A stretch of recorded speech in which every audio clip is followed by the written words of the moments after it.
And five, four, three, two. Hello, and welcome to my presentation on buying real estate with no money down.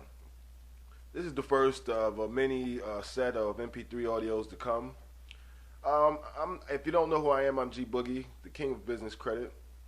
And last few months I've been basically consulting, tutoring, and teaching the general public the ins and outs of business credit. But today we're here to talk about something completely different. Today's topic is on buying real estate with no money down. And I like to address that phrase, no money down. I'm sure a lot of you have seen late night, these infomercials that come on TV. You got your Carlton Sheets, your Russ Whitneys, and so forth and so on.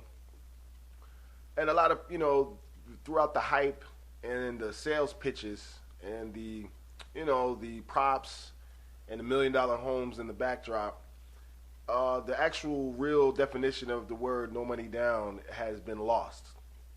Today we're going to get into that, and we're going to explain deeply what that actually means, because it's a large misconception that's been going on throughout the United States and abroad, that most people think when you say buy with no money down, that means actually no cash whatsoever.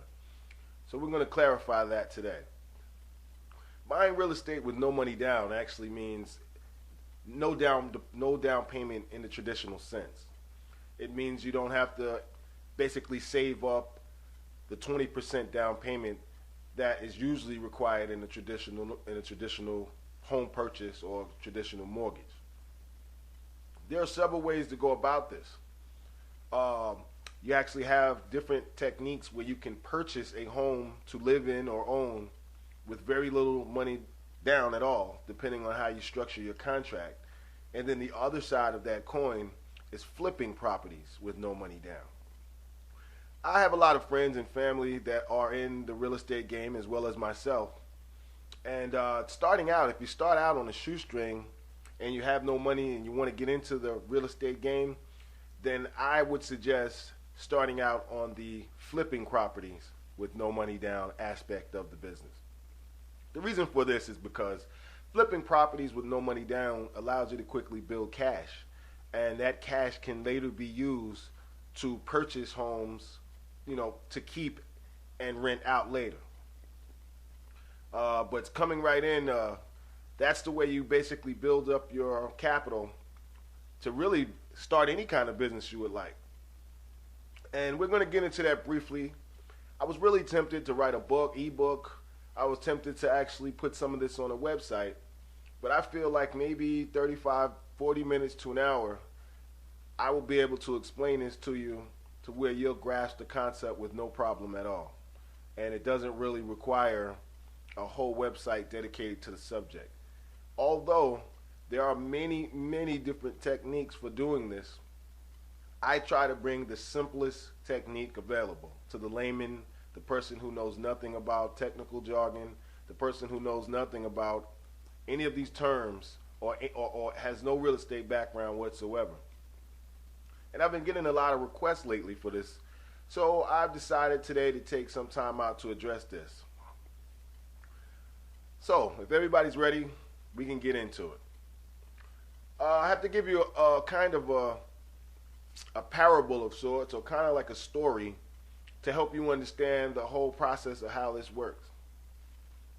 Real estate flipping with no money down here's an example that I think you may be able to relate to, because I'm sure all of you at one point in time have came across this same situation.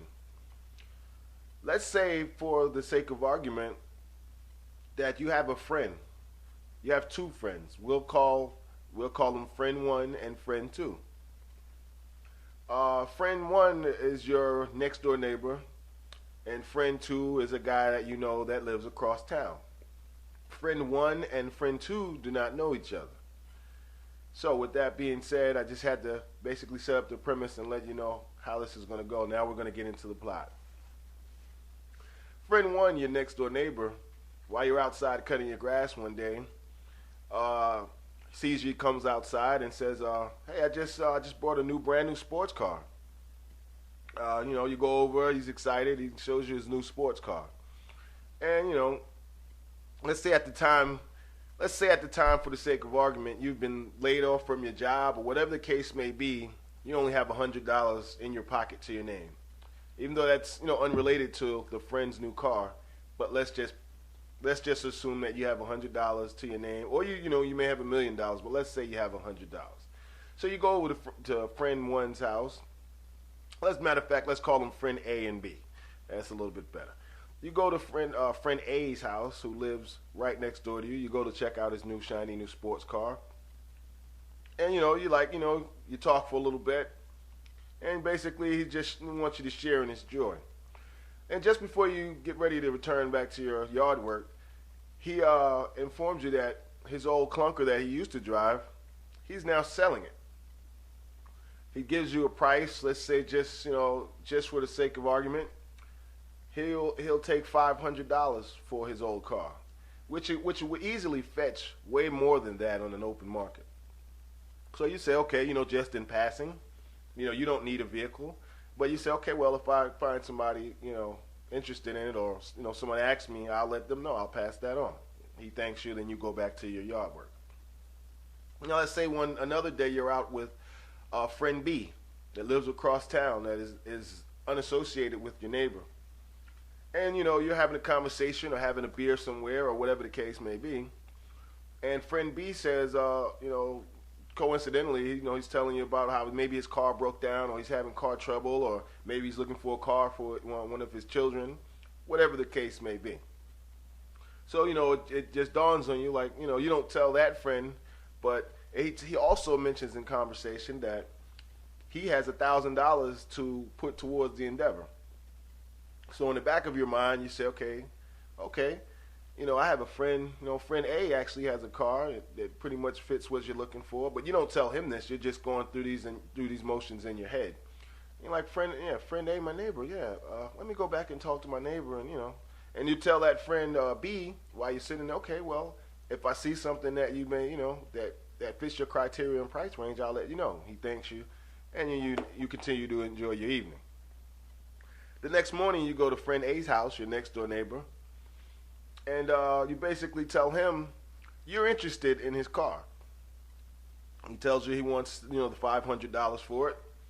And before you actually, or while you're in the process of talking to him about his car, several other people see that the car has a for sale sign on it, and they pull up into the yard and actually proceed to inquire about details of purchasing the car and wanting to look at it and check it out. So, when you see the interest that's generated, after that person, the people, couple, whatever the case may be, after they leave, and tell the friend A that we may come back, we'll contact you, let you know what we decide to do. Then you go to friend A and say, well, hey, I'll buy the car from you, but you have to give me a week to raise the cash. Now remember, throughout this whole situation, you have $100 in your pocket. So you tell friend A, well, here's $40 for now, and I owe you $460. But you have to promise me you'll give me a week to come up with the money. And not only will I give you the $500, but I'll give you an extra $100 if you allow me that week. So friend A, finds that opportunity very tempting. He doesn't necessarily need the money. He just purchased the new car, so he can wait an extra few days.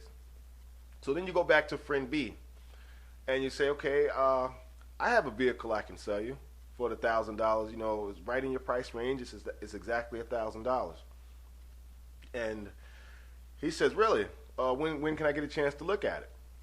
And you make an arrangement. You tell him, okay, well, I'll get back with you on that, and I'll let you know when we can set up a time when you can test drive it, take it to a mechanic, or what have you.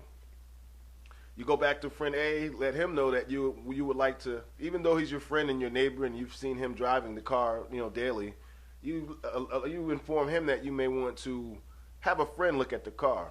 Your friend may be a mechanic, or, I want to have my mechanic check it out, see anything that I need to have done, so that way I can prepare, the extra money after I pay, purchase the car from you. You keep the title. I just need it for a minute to drive it over to my mechanic.